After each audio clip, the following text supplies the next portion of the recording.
यमुना हिंदू धर्म में एक पवित्र नदी है और गंगा नदी की मुख्य सहायक नदी है। इस नदी को हिंदू देवी के रूप में भी पूजा जाता है, जिसे यमुना कहा जाता है।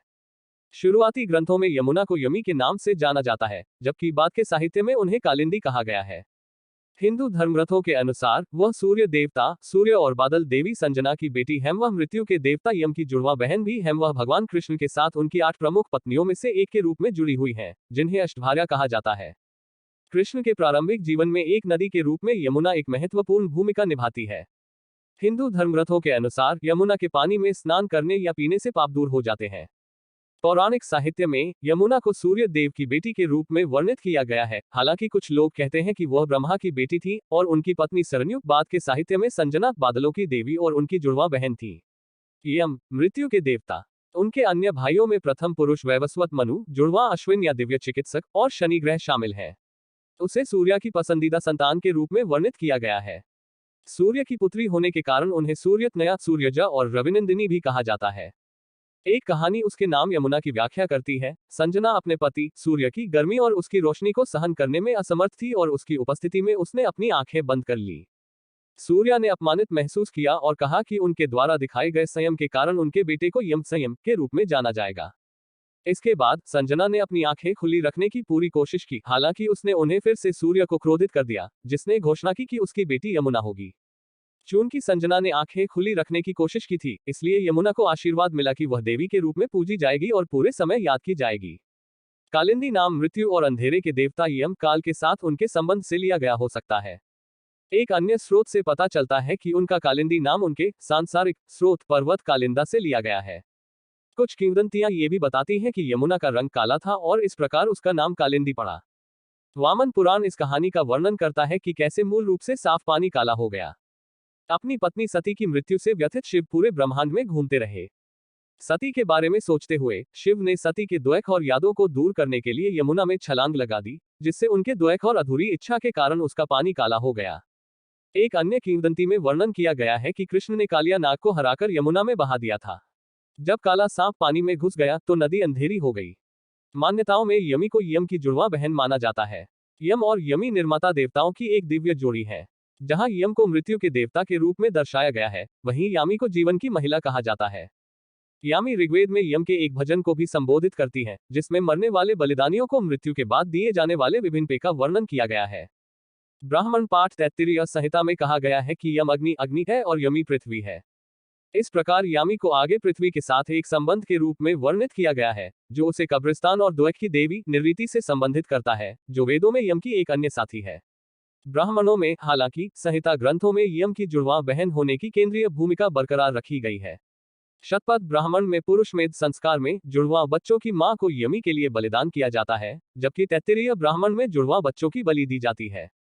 यम और यामी के बीच संवाद भजन में पहले दो मनुष्यों के रूप में यामी अपने जुड़वा भाई यम को उसके साथ यौन संबंध बनाने के लिए मनाने की कोशिश करती है।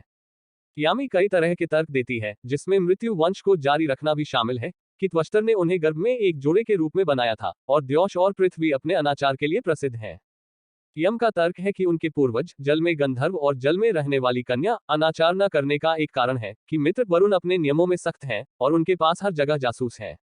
भजन के अंत तक यमी निराश हो जाती है, लेकिन यम अपने रुख पर अड़े रहते हैं। हालांकि आरवी के अनुसार यम ने संतान छोड़ने का फैसला किया है, लेकिन यामी का उल्लेख नहीं किया गया है। ब्राह्मण पाठ मैत्रायणी संहिता बताती है, यमी ने यम की मृत्यु पर तुरंत शोक व्यक्त किया, जो मरने वाले पहले व्यक्ति थे। जून की सृष्टि की शुरुआत में लगातार दिन था। यमी यम की मृत्यु के बाद से समय के अंतराल को समझने में असमर्थ थी। देवताओं ने 2 दिनों को अलग करते हुए रात बनाई ताकि यमी समझ जाए कि समय बीत रहा है और वह धीरे धीरे अपने द्वैत से उबर गई। भाई बहन द्वारा मनाए जाने वाले भाव बीज के त्योहार के साथ जुड़वा बच्चों की जोड़ी की अवधारणा दिव्य भाई बहनों का सम्मान करती है। बहन द्वारा अपने भाई को सुनाई गई प्रार्थना में उससे अनुरोध किया जाता है कि वह उसके द्वारा दिए गए भोजन का आनंद उठाए और यम और यमुना को प्रसन्न करने के लिए उन्हें खाए। कृष्ण की जन्म कथा में कृष्ण के पिता वासुदेव नवजात कृष्ण को सुरक्षित रूप से लेकर यमुना नदी पार कर रहे थे। उन्होंने यमुना से नदी पार करने के लिए रास्ता बनाने को कहा, जो उन्होंने रास्ता बनाकर किया। यह पहली बार था जब उसने कृष्ण को देखा, जिससे बाद के जीवन में उसका विवाह हुआ। यमुना शिशु के पैर छूना चाहती थी, जो उसने नदी की गहराई में किया और परिणामस्वरूप नदी बहुत शांत हो गई। कृष्ण ने भी अपनी युवावस्था का अधिकांश समय वृंदावन में यमुना के तट पर बांसुरी बजाते हुए और अपनी पत्नी राधा और गोपियों के साथ तट पर क्रीड़ा करते हुए बिताया। भागवत पुराण बताता है, एक बार एक वयस्क कृष्ण अपने चचेरे भाइयों पांचों पांडव भाइयों, उनकी आम पत्नी द्रौपदी और उनकी मां कुंती के साथ उनकी राजधानी इंद्रप्रस्थ आधुनिक दिल्ली में, जो कि यमुना के तट पर स्थित थी, मिलने गए। सबसे बड़े पांडव युधिष्ठिर ने कृष्ण से कुछ दिनों के लिए उनके साथ रहने का अनुरोध किया। एक दिन कृष्ण और मध्य पांडव अर्जुन जंगल में शिकार के लिए जाते हैं। शिकार के दौरान अर्जुन थक गए थे। वह और कृष्ण यमुना में गए और स्नान किया और साफ पानी पिया। वहां एक प्यारी सी लड़की नदी के किनारे टहल रही थी। कृष्ण ने उसे देखा और अर्जुन को उससे मिलने के लिए कहा ताकि पता चल सके कि वह कौन है।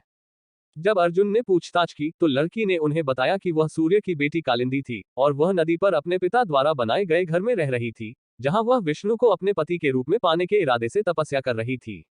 जब तक वह उसे न पा ले तब तक वहीं रहो। अर्जुन ने विष्णु के अवतार कृष्ण को कालिंदी का संदेश सुनाया, जो तुरंत सुंदर युवती से शादी करने के लिए सहमत हो गए। फिर वे कालिंदी को रथ में बैठाकर इंद्रप्रस्थ की ओर बढ़े और युधिष्ठिर से मिले। वहां कुछ दिनों तक रहने के बाद कृष्ण और कालिंदी अपने दल के साथ उनकी राजधानी द्वारका लौट आए और विधिवत एक दूसरे से विवाह किया। भागवत पुराण के अनुसार उनके 10 पुत्र थे: श्रुत, कवि, वृष, वीर, सुबाहु, भद्र, शांति, दर्श, पूर्णमासा और सबसे छोटा सोमक। विष्णु पुराण में उल्लेख है कि श्रुत के नेतृत्व में उनके कई पुत्र थे। भागवत पुराण ये भी बताता है, कृष्ण के बड़े भाई बलराम कुछ महीनों के लिए यमुना के तट पर अंबाड़ी में रह रहे थे। एक बार वह नदी तट पर गोपियों के साथ विहार कर रहे थे और उनकी जल में खेलने की इच्छा हुई। सूरज की गर्मी का अनुभव करते हुए बलराम को नदी में स्नान करने की आवश्यकता महसूस हुई। हालांकि उन्होंने पानी के पास चलने से इनकार कर दिया और नदी को अपने पास आने के लिए बुलाया, लेकिन बलराम के बार बार आदेश के बावजूद पवित्र यमुना ने इनकार कर दिया। क्रोधित बलराम ने अपने हथियार हल से नदी को खींच लिया और नदी की दिशा बदल दी, जिससे नदी देवी को चोट पहुंची। भयभीत होकर नदी ने देवी का रूप धारण कर लिया और बलराम को प्रणाम किया और उनसे क्षमा मांगी। शांत बलराम ने नदी को जंगल में बाढ़ लाने का आदेश दिया ताकि वह उसके पानी में स्नान कर सके और खेल सके, और नदी ने उसका पालन किया। यमुना हिंदू धर्म में सबसे पवित्र नदियों में से एक है। हिंदू धर्म में सबसे पवित्र नदी गंगा के बाद यमुना दूसरे स्थान पर है। गंगा और पौराणिक सरस्वती नदी के साथ उनके संगम को त्रिवेणी संगम कहा जाता है, जो एक बहुत ही पवित्र तीर्थ स्थान है। नदी के किनारे स्थित अन्य तीर्थ स्थलों में यमुना का स्रोत यमुनोत्री, मथुरा और बटेश्वर शामिल है। महाभारत में यमुना को गंगा की 7 सहायक नदियों में से एक होने का उल्लेख है। इसका जल पीने से पापों से मुक्ति मिलती है। नदी का उल्लेख महाकाव्य में कई बार यज्ञ, बलिदान, तपस्या और यहाँ तक कि जरासंध के पराजित मंत्री हमसा द्वारा आत्महत्या जैसी घटनाओं की पृष्ठभूमि के रूप में किया गया है। विभिन्न पुराणों में यमुना स्नान के महात्म्य का वर्णन है। पद्म पुराण में 2 भाइयों की कहानी बताई गई है, जिन्होंने भोग और वासना का जीवन जिया और धार्मिक मार्ग छोड़ दिए। अंततः वे गरीबी में डूब गए और डकैती का सहारा लिया और जंगल में जानवरों द्वारा मारे गए। वे दोनों फैसले के लिए यम के दरबार में पहुंचे। जबकि बड़े भाई को नरक की सजा दी गई, छोटे को स्वर्ग दिया गया। चकित होकर छोटे भाई ने इसका कारण पूछा, क्योंकि दोनों का जीवन एक जैसा था। यम ने बताया कि छोटा भाई यमुना के तट पर एक ऋषि के आश्रम में रहा था और 2 महीने तक पवित्र नदी में स्नान किया था। पहले महीने ने उन्हें पापों से मुक्त कर दिया और दूसरे महीने ने उन्हें स्वर्ग में जगह दी।